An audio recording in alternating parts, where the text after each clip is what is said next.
ಮತ್ತೊಂದು ಕಡೆ ಬಿಜೆಪಿಗರಿಗೆ Kumaraswamy ನಿವಾಸವೇ power centre ಆಗೋಗಿದೆ.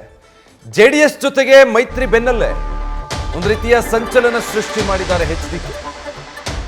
ಬಿಜೆಪಿ ಹೈಕಮಾಂಡ್ ಜೊತೆಗೆ ಕುಮಾರಸ್ವಾಮಿಯ ಒಡನಾಟ ಚೆನ್ನಾಗಿದೆ. ಸೊ ಲೋಕ ಟಿಕೆಟ್ಗಾಗಿ ದಳಪತಿಯ ಮೊರೆ ಹೋಗ್ತಾ ಇದ್ದಾರೆ ನಾಯಕರು. ಕುಮಾರಸ್ವಾಮಿಗೆ ಕೇಂದ್ರದಲ್ಲಿ ಮಂತ್ರಿ ಸ್ಥಾನ ಸಿಗೋ ಸಾಧ್ಯತೆ ಇದೆ. ಸೊ ಅವರ ಮೂಲಕ ಟಿಕೆಟ್ ಪಡೆಯೋ ಲಾಭ ಎಚ್ಡಿಕೆ ನಿವಾಸಕ್ಕೆ ಬ್ಯಾಕ್ ಟು ಬ್ಯಾಕ್ ಬಿಜೆಪಿಗರು ಭೇಟಿ ಕೊಡ್ತಾ ಇದ್ದಾರೆ. ಒಂಥರ ಹೊಸ ಪವರ್ ಸೆಂಟರ್ ಆಗಿಬಿಟ್ಟಿದೆ ಕುಮಾರಸ್ವಾಮಿ ಅವರ ನಿವಾಸ.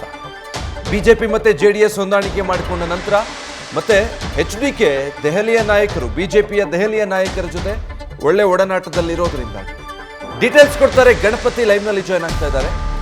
ಗಣಪತಿ, ಈಗ ಜೆಡಿಎಸ್ ಬಿಜೆಪಿಯ ಮೈತ್ರಿ ಬೆನ್ನಲ್ಲೇ ಬಿಜೆಪಿಯ ಟಿಕೆಟ್ ಆಕಾಂಕ್ಷಿಗಳು ಜೆಡಿಎಸ್ ಮೊರೆ ಹೋಗ್ತಾ ಇದ್ದಾರಾ ಅಂತ ಟಿಕೆಟ್ ಖಾತ್ರಿಪಡಿಸ್ಕೊಳ್ಳೋದಕ್ಕೆ. ಖಂಡಿತ ವಿಜಯ್, ಯಾಕಂತಂದ್ರೆ ನೋಡಿ, ಬಿಜೆಪಿಯಲ್ಲಿ ಕನ್ಫರ್ಮ್ ಆಗಿ ಟಿಕೆಟ್ ಸಿಗುತ್ತಾ ಅಥವಾ ಸಿಗಲ್ಲ ಅನ್ನೋದು ಕೂಡ ಒಂದು ಅನುಮಾನ ಇದೆ. ಜೊತೆಗೆ ಒಂದಷ್ಟು ಟಿಕೆಟ್ ಆಕಾಂಕ್ಷಿಗಳು ಪ್ರತಿಯೊಂದು ಕ್ಷೇತ್ರದಲ್ಲೂ ಕೂಡ ಹುಟ್ಕೊಂಡಿರುವಂತದ್ದು. ಈ ನಿಟ್ಟಿನಲ್ಲಿ ಪ್ರಬಲವಾಗಿ ಸಿ.ಟಿ. ರವಿ ಅವರು ಇರ್ಬೋದು, ಪ್ರತಾಪ್ ಸಿಂಹ ಅವರು ಇರ್ಬೋದು, ಹಾಗೆ ಮಾಜಿ ಸಚಿವರಾದಂತಹ ಜೀವರಾಜ್ ಅವರು ಇರ್ಬೋದು, ಒಂದಷ್ಟು ನಾಯಕರು ಇವತ್ತು ಕುಮಾರಸ್ವಾಮಿ ಅವರ ಮುಖಾಂತರ ಹೋದ್ರೆ ನಮಗೆ ಟಿಕೆಟ್ ಕನ್ಫರ್ಮ್ ಆಗುತ್ತೆ ಅನ್ನೋದು ಕೂಡ ಒಂದಷ್ಟು ಸೂಕ್ತ ನಿರ್ಧಾರದ ಮೇಲೆ ಅವರ ನಿವಾಸಕ್ಕೆ ಭೇಟಿಯನ್ನ ಕೊಡ್ತಾ ಇರುವಂತದ್ದು. ಇದು ಕೇವಲ ಇವತ್ತಿನದು ಅಥವಾ ನಿನ್ನೆದಲ್ಲ, ಅಂದ್ರೆ ಸುಮಾರು 3-4 ತಿಂಗಳಿಂದ ಕೂಡ ಇದೇ ರೀತಿಯಾದಂತಹ ಒಂದು ಬೆಳವಣಿಗೆ ಕೂಡ ಆಗ್ತಾ ಬರ್ತಾ ಇದೆ. ಯಾವಾಗ ಜೆಡಿಎಸ್ ಮತ್ತು ಬಿಜೆಪಿ ಮೈತ್ರಿ ಅನ್ನೋ ಒಂದಷ್ಟು ಸಂದೇಶಗಳು ಬಂತೋ, ಆ ಮೈತ್ರಿಯ ಒಂದಷ್ಟು ಬಲಿಷ್ಠ ನಾಯಕ ಕುಮಾರಸ್ವಾಮಿ ಅವರು ನಾಯಕತ್ವವನ್ನು ತೆಗೆದುಕೊಳ್ತಾರೆ ಅನ್ನೋದು ಕೂಡ ಯಾವಾಗ ಸ್ಪಷ್ಟ ನಿರ್ಧಾರಗಳು ಬಂತೋ, ಆ ನಿಟ್ಟಿನಲ್ಲಿ ಈ ರೀತಿಯಾದಂತಹ ಬೆಳವಣಿಗೆಗಳು ಕೂಡ ಆಗ್ತಿರುವಂತದ್ದು. ನಾವು ಆರಂಭದಲ್ಲಿ ನೋಡಿದ್ರೆ ಮಾಜಿ ಸಚಿವರಾದಂತಹ ಈಶ್ವರಪ್ಪನವರು ಕೂಡ ಕುಮಾರಸ್ವಾಮಿ ಅವರನ್ನ ಹಾಗೆ ದೇವೇಗೌಡರನ್ನು ಕೂಡ ಭೇಟಿ ಆಗ್ತಾರೆ. ಕಾರಣ ಇಷ್ಟೇ, ತಮ್ಮ ಪುತ್ರನಿಗೆ ಹಾವೇರಿ ಲೋಕಸಭಾ ಕ್ಷೇತ್ರದಿಂದ ಟಿಕೆಟ್ ಕೊಡಿಸಬೇಕು ಅನ್ನೋ ನಿಟ್ಟಿನಲ್ಲಿ ಒಂದಷ್ಟು ಸರ್ಕಸ್ ಕೂಡ ಅವರು ಕೂಡ ಮಾಡ್ತಾ ಇದ್ದಾರೆ. ಜೊತೆಗೆ ಸಿ.ಟಿ. ರವಿ ಅವರು ನೋಡಿ, ಸಿ.ಟಿ. ರವಿ ಅವರು ಕೂಡ ಈಗಾಗಲೇ ಬೆಂಗಳೂರು ಉತ್ತರ ಕ್ಷೇತ್ರ ಇರ್ಬೋದು, ಹಾಗೆ ಚಿಕ್ಕಮಗಳೂರು ಲೋಕಸಭಾ ಕ್ಷೇತ್ರ ಇರ್ಬೋದು, ಈ ಎರಡೂ ಕಡೆನೂ ಕೂಡ ಆಕಾಂಕ್ಷಿಗಳಾಗಿದ್ದಾರೆ. ಈ ನಿಟ್ಟಿನಲ್ಲಿ ಕುಮಾರಸ್ವಾಮಿ ಅವರು ಏನಾದರೂ ಕೂಡ ಒತ್ತಡ ಹಾಕಿದ್ದೇ ಆದಲ್ಲಿ ನಮಗೆ ಟಿಕೆಟ್ ಕನ್ಫರ್ಮ್ ಆಗುತ್ತೆ.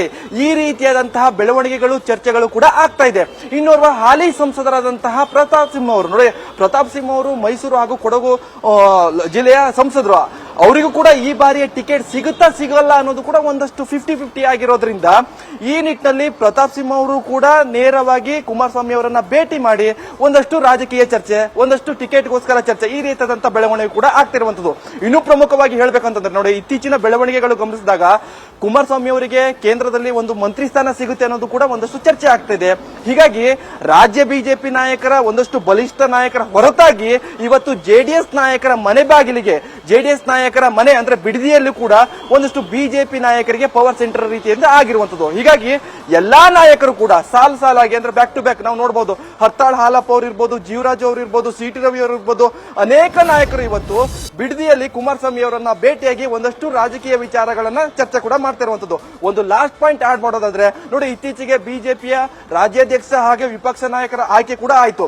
ಈ ಆಯ್ಕೆಯಲ್ಲಿ ಸಂಪೂರ್ಣವಾಗಿ ಮುತುವರ್ಜಿ ಜೊತೆಗೆ ಅವರ ಒಂದಷ್ಟು ಸಲಹೆಗಳನ್ನ ಕೇಳಿರೋದು ಕುಮಾರಸ್ವಾಮಿ ಅವರ ಬಳಿ ಬಿಜೆಪಿ ಹೈಕಮಾಂಡ್ ನಾಯಕರು.